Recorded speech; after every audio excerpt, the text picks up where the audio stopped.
மனித உரிமை என்றால் என்ன, எமக்கு இருக்கும் உரிமைகள் என்றால் என்ன என தடுமாறும் இந்த உலகம். எமது உரிமைகளை தெரிந்து கொள்ள வேண்டியது எமது கடப்பாறை. Human rights is geez, that's a good question. Human rights. Oh, that's a tough one. Wow.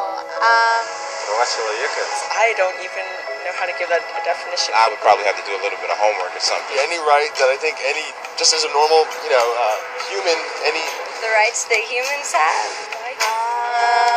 that's a very large. எமது உரிமைகளை தெரிந்து கொள்ள வேண்டியது ஒரு முக்கிய பிரச்சனையாக உள்ளது இந்த நூற்றாண்டில்.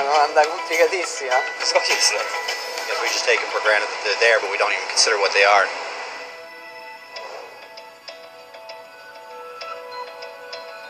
தமிழ் மொழியில் அழகரத்தினம் ஜெயபாலன், நாடு கடந்த தமிழீழ அரசாங்கம். Human rights are the rights you have simply because you're human. It's how you instinctively expect and deserve to be treated as a person, like the right to live freely, to speak your mind, and to be treated as an equal. There are many kinds of rights. Most apply to a certain group. But human rights are the only ones that apply to absolutely everyone, everywhere. That means kids, old people, poor people, basketball players, garbage men, rappers, teachers, Africans, Indians, Albanians, Christians, Muslims, Kabbalists, atheists, your mom, your dad, your next door neighbor, and you all have the exact same human rights. In other words, they're universal. But the question remains, what are they? Name the human rights? What the human rights are? The right to live, equality between all peoples. Right to religion, the right to... The human rights has to be taught in each and every schools around the globe. There are a total of 30 human rights, which are usually lumped together and called simply human rights. They're all listed out in the Universal Declaration of Human Rights, which is the world's most widely accepted document on the subject. But it was a long time in coming. At first, there were no human rights. If you were in with the right crowd, you were safe. If you weren't, well, you weren't. But then a guy named Cyrus the Great decided to change all that.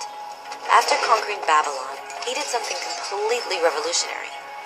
He announced that all slaves were free to go.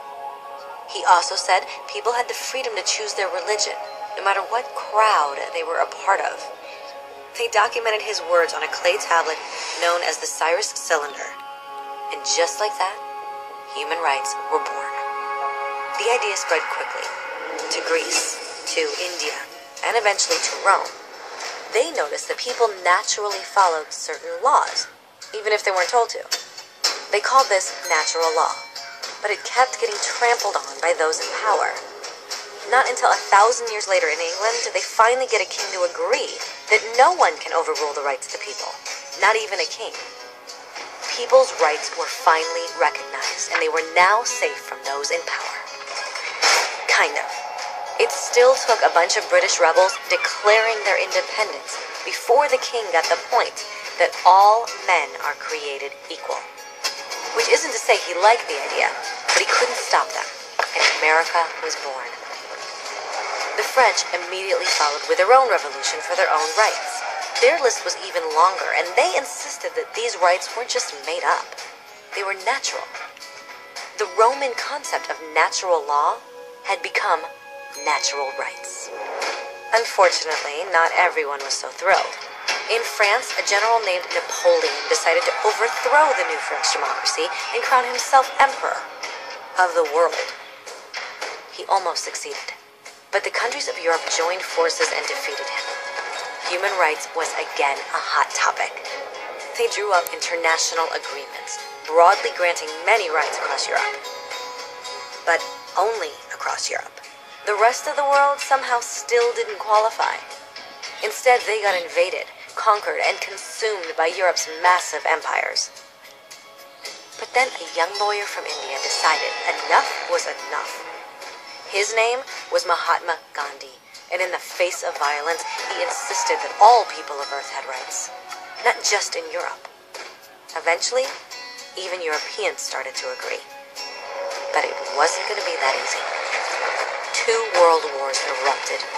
Hitler exterminated half the Jewish population of Earth in horrifying Nazi death camps.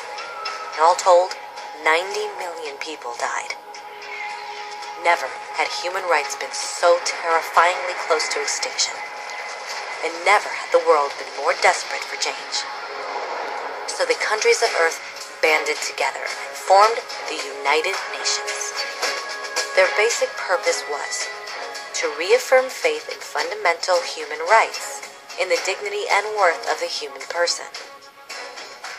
But what were human rights?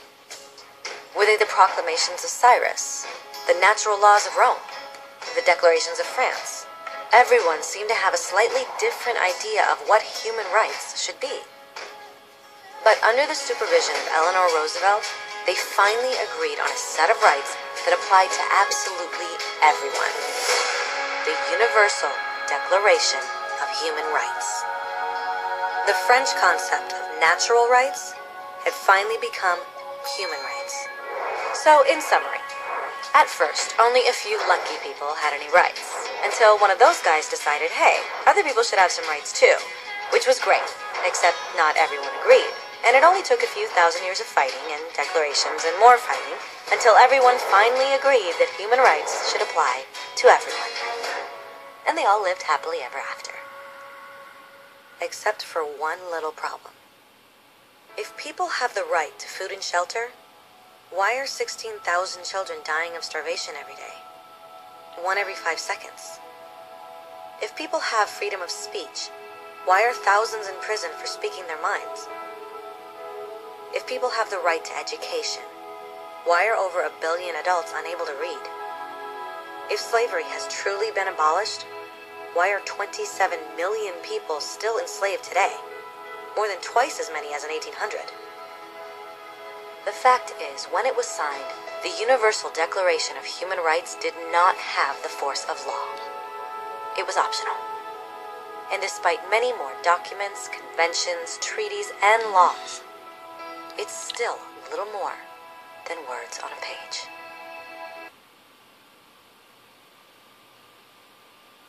United Nations have failed in Sri Lanka, Syria,